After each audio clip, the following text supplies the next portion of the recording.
Assalamualaikum warahmatullahi wabarakatuh. Yang saya hormati Bapak Kepala Sekolah SDN Juru Mudi Baru, yaitu Bapak Hasbullah SPDI, dan yang saya hormati rekan-rekan guru sejawat SDN Juru Mudi Baru. Tama-tama marilah kita panjatkan puji dan syukur kehadirat Allah Subhanahu wa Ta'ala yang telah memberikan berbagai rampahan nikmat, sehat walafiat sehingga kita dapat berkumpul dalam acara diseminasi berbagi aksi nyata modul 1.4 budaya positif. Tak lupa sholawat beserta salam senantiasa kita sanjungkan kepada junjungan kita baginda Rasulullah SAW. Semoga senantiasa kita semua mendapat syafaat di yaumil qiyamah nanti. Amin ya robbal alamin. Mohon izin Pak, saya berdiri. Kepada Ibu, jangan merasa takut untuk menjadi calon guru penggerak. Karena di sini banyak sekali manfaat yang kita dapatkan. Jelaskan tentang budaya positif yang ada di sekolah kita, yang mana di sini sudah saya susun. Kita nggak gotong royong, dermawan, suka menolong. Nah, ini 9 pilar yang ada di Indonesia ini yang harus kita jalankan. Nah, selanjutnya di sini ada kebutuhan dasar manusia. Apa sih kebutuhan dasar manusia itu? Kebutuhan dasar manusia adalah segala sesuatu, kelihatan ya Bu, yang kita lakukan untuk mendapatkan apa yang diinginkan. Apa saja kebutuhan manusia itu? Ada yang tahu? Salah satunya makan, terus apa lagi? Tempat tinggal, terus ya. Jadi kebutuhan manusia itu ada berapa tuh? Ada 5. Yang pertama ada kebutuhan hidup, ada kasih sayang. Betul nggak kasih sayang? Ada penguasaan, ada kebebasan, dan yang terakhir adalah kebutuhan kesenangan. Nah, semua di antara 5 ini kebutuhan sangatlah kita harapkan. Kita lanjutkan, yaitu selain kebutuhan manusia, yang pertama yaitu kebutuhan hidup. Apa saja kebutuhan hidup? Yang pertama makan. Kalau nggak makan nggak hidup. Terus minum, tempat tinggal, pakaian, yang terakhir adalah keamanan. Yang kedua adalah kebutuhan kasih sayang. Semua butuh kasih sayang. Dari kita baru lahir pasti sudah butuh kasih sayang. Kasih sayang di sini ada diantaranya rasa dihormati, diperdulikan, kerjasama, dan sebagainya. Semua manusia membutuhkan ini. Dan yang ketiga adalah penguasaan. Penguasaan yang pertama antaranya harga diri. Semua orang butuh dihargai. Nah, terus yang kedua keinginan untuk dianggap. Yang ketiga yaitu penguasaan untuk memimpin. Ya, kalau kita di rumah sebagai ibu biasanya memimpin anak-anak kita ya. Terus kalau di sekolah kita juga sebagai pemimpin murid-murid kita. Nah, yang selanjutnya yaitu kebebasan. Kebebasan terdiri dari ada kebebasan mandiri, memiliki pilihan, mampu mengambilkan arah dirinya, dan yang terakhir adalah kesenangan. Kesenangan ini identik biasanya bukan cuma orang dewasa saja, anak-anak juga butuh kesenangan. Yang terutama kesenangan bermain, kesenangan humor, dan yang ketiga adalah kalau udah senang pasti biasanya tertawa. Oke, kita lanjutkan. Di sini ada lagi motivasi perilaku manusia. Di sini ada motivasi untuk menghindari ketidaknyamanan atau hukuman. Dan yang kedua untuk mendapatkan imbalan atau penghargaan dari orang lain. Nah, ini kedua ini masih merupakan motivasi ekstrinsik yang ada di luar. Ya, berarti udah masih ego. Nah, di sini ada lagi untuk motivasi yang ada di dalam intrinsiknya. Di antaranya menjadi orang yang mereka inginkan dan menghargai diri sendiri dengan nilai-nilai yang mereka butuhkan atau mereka percaya. Baik, selanjutnya. Nah, di sini ada perilaku manusia. Perilaku manusia itu ada 3. Yang pertama bentuknya sifatnya hukuman, yang kedua konsekuensi, dan yang ketiga ada restitusi. Nah, ini sering kita terapkan di murid-murid kita tanpa sadar. Nah, salah satunya adalah hukuman bersifat tidak terencana, tiba-tiba murid tidak tahu apa yang akan terjadi atau dilibatkan, bersifatnya hanya satu arah dan hukuman yang sangat tidak baik tentunya. Itu harus dilakukan perubahan. Yang kedua adalah konsekuensi. Konsekuensi di sini ada terencana atau disepakati sesuai dengan peraturan yang dibuat, tetap tidak nyaman sehingga guru selalu memonitor murid. Nah, yang ketiga adalah restitusi. Nah, ini yang baik adalah restitusi. Restitusi adalah proses menciptakan kondisi bagi murid untuk memperbaiki kesalahan proses kolaborasi yang mengajarkan murid untuk mencari solusinya sendiri. Jadi kita seharusnya menerapkan yang ketiga ini, yaitu menerapkan restitusi. Baik, kita lanjut dengan ada 5 posisi kontrol guru ya yang harus kita terapkan. Nah, tapi tidak semua baik. Ya, salah satunya adalah posisi kontrol apa di sini? Ada posisi kontrol yang sering kita lakukan, ada posisi kontrol seorang penghukum, ya. Pasti tidak sadar kita sering melakukannya ya, posisi kontrol ini. Ada juga posisi sebagai berbuat merasa bersalah. Terus ada juga kita sering memposisikan kita tidak sadar sebagai teman. Ini ke anak-anak ya terutama. Terus yang keempat adalah posisi pemantau, dan yang terakhir adalah sebagai manajer. Mana yang baik kita lakukan sebenarnya bagi guru adalah sebagai manajer atau sebagai teman. Boleh sesekali kita sebagai pemantau ketika itu memberikan dampak hal yang positif. Jangan menjadikan kita sebagai posisi penghukum atau pembuat merasa bersalah. Ini hal yang harus kita rubah paradigmanya mulai saat ini dengan 5 posisi kontrol guru yang sudah kita tahu. Baik, di sini posisi kontrol guru ya, contoh penerapan posisi kontrol guru.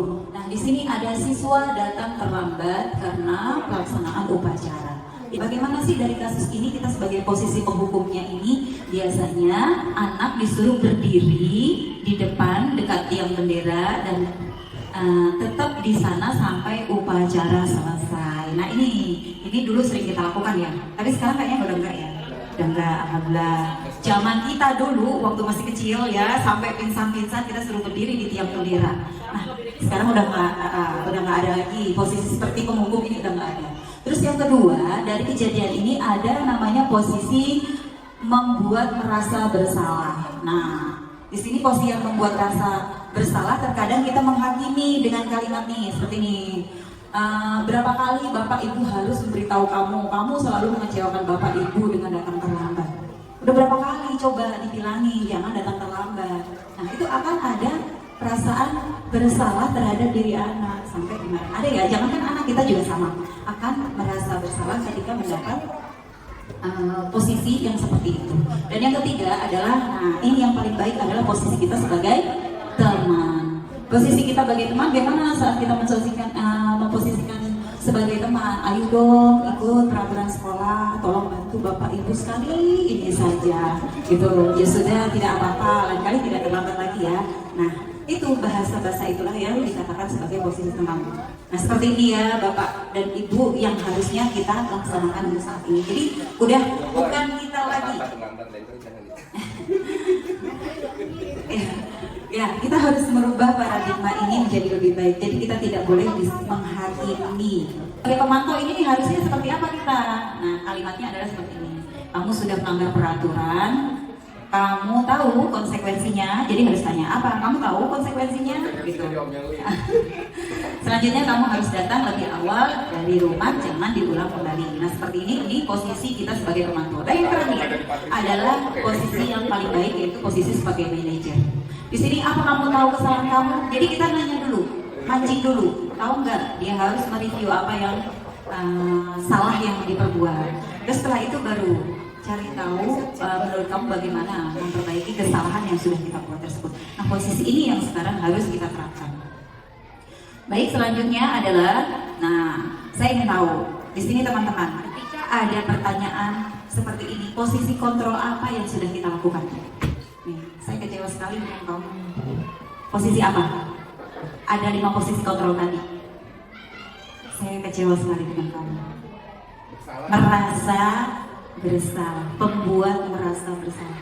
Jadi jangan hancurkan perasaan itu anak ya dengan kata-kata tersebut. Ibu kecewa banget sama kamu, jadi akan merasa terus bersalah. Tapi ada lagi nih, ini posisi apa yang dilakukan ketika posisi apa? Ayo lakukan dari Bapak Ibu. Teman, betul sekali, posisi teman. Dan yang terakhir, coba satu tes lagi. Posisi apa ini? Kamu tidak akan mendapatkan nilai jika tidak bekerja. Posisi apa? Posisi 5 posisi kontrol tadi sebagai apa? penghukum. Ya kadang ini kita yang kita lakukan. Kamu nggak akan dapat nilai kalau kamu nah itu hal yang salah. Sebaiknya gimana? Kamu tahu? Jadi hindari kata-kata yang negatif. Contoh, umpamanya jangan membuang sampah di tempatnya. Nah, kalimat itu harus kita ubah. Itu kan negatif kalimatnya. Jangan. Jadi yang positifnya seperti apa? Buanglah sampah pada tempat sampah. Kalau tempatnya ada di ujung beruk ya salah. Pada tempat sampah. Gitu. Seringan kalau di jalan-jalan tuh banyak slogan begitu tempatnya gitu ya. Iya, umpama terus contoh lain lagi, ada yang tahu kalimat negatif yang bisa menjadi positif. Contohnya apa? Yang sering kita terapkan di anak kita. Jangan nyontek. Positif apa negatif? Negatif. Positifnya? Positifnya jujur. Kalau jangan nyontek itu kan harus jujur. Ya, itu kalimat-kalimat negatif kita sebagai posisi kontrol harus bisa menerapkan di tempat tersebut. Nah, di sini kita mulai membuat keyakinan kelas di kelas masing-masing. Nah, hampir sama dengan kesepakatan kelas. Keyakinan kelas atau kesepakatan kelas itu wajib kita buat karena sekarang bukan lagi kita yang memposisikan sebagai sebagai subjeknya, tapi subjeknya adalah siswanya. Kita hanya mengontrol saja ya. Jadi buat keyakinan kelas atau kesepakatan kelas. Ini ada contoh bagaimana saya membuat ya tadi keyakinan kelas. Nah di sini apa saja pembentukan keyakinan kelas berisi nilai-nilai kebajikan universal dibuat secara bersama-sama oleh murid. Jadi apa murid doang? Enggak, sama kita juga sebagai gurunya. Dan yang ketiga adalah keyakinan kelas bersifatnya berpihak pada murid. Jadi terus disepakati secara tersirat dan tersurat. Mana yang dimaksud tersurat? Yang dimaksud tersurat adalah tertulis, harus ditandatangani oleh siswanya. Jadi di situ tersirat dan tersurat. Ada di sini contoh, ya. Di sini contoh dari keyakinan kelas yang sudah saya buat. Jadi saya membuat keyakinan kelas. Saya menjelaskan dahulu kepada siswa, kepada anak-anak saya, kenapa kita harus membuat keyakinan kelas. Untuk apa? Tujuannya apa? Itu saya jelaskan. Nah selanjutnya nanti anak saya minta untuk membuat posisi keyakinan apa yang akan disepakati bersama di kelas tersebut. Nah, anak menuliskan apa saja yang ingin disepakati. Setelah itu baru nanti hasil dari kesepakatan, ingat tidak boleh menggunakan kalimat negatif. Seperti tadi kita kasih contoh dulu. Setelah itu baru selesai mereka membuat kesepakatan, kita tempel, kita sepakati bersama. Jika ada beberapa yang memang itu sama kalimatnya, maka kita ambil 1, 2, 3 saja. Nah, setelah itu baru kita bacakan kembali, kita tulis kembali. Sepakat tidak anak-anak dengan kesepakatan yang sudah kita sepakati. Kalau mereka udah deal, oke, sepakat, baru kita buat perjanjiannya. Di situ di atas tersirat dan tersurat dengan menandatangani satu-satu. Nah, kalau sudah dari situ sudah ditandatangani, disepakati, maka semuanya akan bisa melaksanakan tanpa ada paksaan. Pesan saya dari sini, garis merah yang akan saya berikan atau akan sampaikan adalah jadilah posisi kontrol sebagai teman atau manajer. Boleh sesekali kita sebagai pemantau ketika itu memang diharapkan. Di sini cukup ya. Oke. Mungkin itu yang bisa saya sampaikan teman-teman. Terima kasih sekali lagi atas waktunya. Mohon maaf atas segala kekurangannya. Semoga ini bisa menjadikan pembelajaran untuk kita semua dan semoga bermanfaat. Salam guru penggerak, bergerak, tergerak dan menggerak. Semoga semua bisa menjadi motivator untuk sekolah kita sendiri lebih maju lagi. Saya doakan bersama-sama semoga bisa menjadi guru penggerak semuanya. Amin ya rabbal alamin. Terima kasih. Billahi taufiq wal hidayah. Wassalamualaikum warahmatullahi wabarakatuh. Assalamualaikum warahmatullahi wabarakatuh. Waalaikumsalam warahmatullahi wabarakatuh. Apa kabar semua? Baik. Hari ini ada yang tidak masuk? Sehat. Mana sehat? Sakit. Bersama-sama, semoga sehat, maka sehat, dan kalian juga jaga kesehatan semuanya ya. Amin. Baik, anak-anak.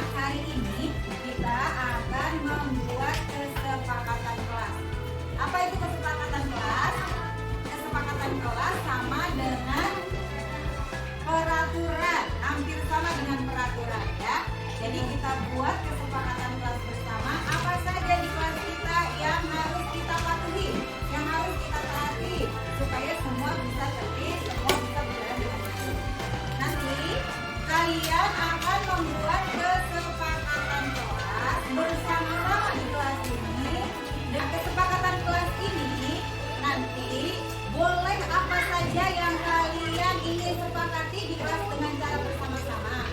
Contohnya, boleh juga menggunakan buang sampah pada tempat sampah. Umpamanya, ingat nanti dalam membuat kesepakatan kalian tidak boleh menggunakan kalimat negatif, harus gunakan kalimat yang positif, yang baik-baik.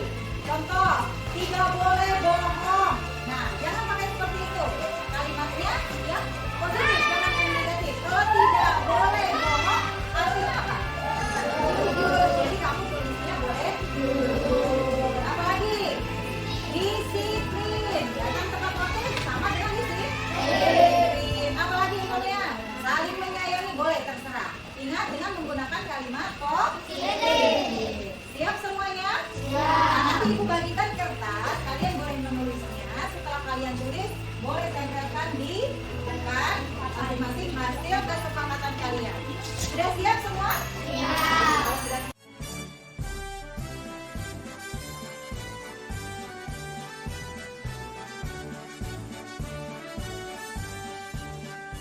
Bulatkan tekad, kuatkan hati, negeri ini memanggilmu kawan. Belajar bergerak berbagi untuk negeri. Sudah semuanya? Sudah, dari barisan ini silakan tempel. Ya. Padamu kreatif belajar pembelajaran. Hargai potensi, tingkatkan prestasi. Lahirkan profit, belajar Pancasila. Belajar bergerak berbagi untuk Kita sudah menghasilkan berapa nih? 8 kesepakatan. Kita tulis sama-sama. Yang pertama adalah saling menyayangi. Yang kedua, tertib. Yang ketiga, rajin. Yang keempat, jujur. Yang kelima, berpakaian rapi.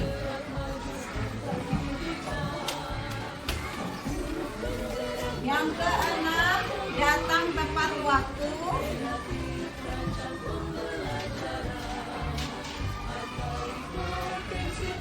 Yang ketujuh, menjaga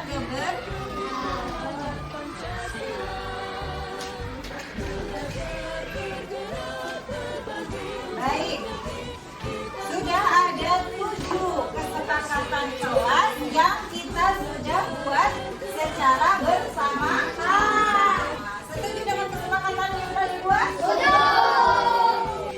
Sebagai bukti bahwa kalian benar-benar bersama-sama membuat kesepakatan ini, ibu ingin tanda tangan di depan, ya, dengan kesepakatan yang sudah kita buat. Kita baca sama-sama apa hasil kesepakatan kita. Yang pertama yaitu saling menyayangi. Yang kedua, yang ketiga, keempat, kelima, dan yang kelima, ada berapa kesepakatan kelas kita? 7. Baik, begitu. Sekarang boleh menandatangani perjanjian kita.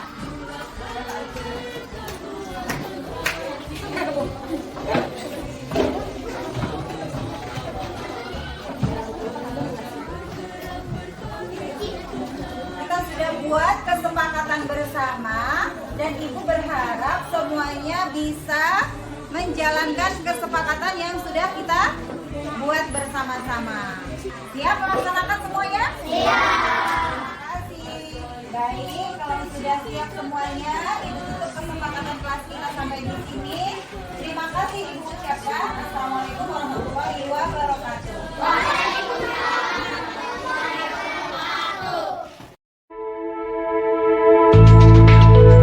Assalamualaikum warahmatullahi wabarakatuh. Nama saya Rafki dari kelas 4A. Assalamualaikum warahmatullahi wabarakatuh. Saya namanya Farhan dari kelas 4A. Assalamualaikum warahmatullahi wabarakatuh. Nama saya Nuraifa dari kelas 4A. Assalamualaikum warahmatullahi wabarakatuh. wabarakatuh. Nama saya Siva dari kelas 4A. Assalamualaikum warahmatullahi wabarakatuh. Nama saya Rara dari kelas 4A.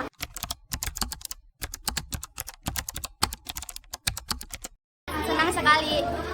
Sangat bersemangat. Perasaan saya sangat bahagia. Sangat senang. Semangat.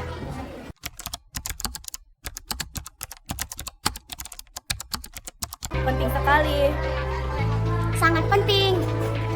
Penting. Penting.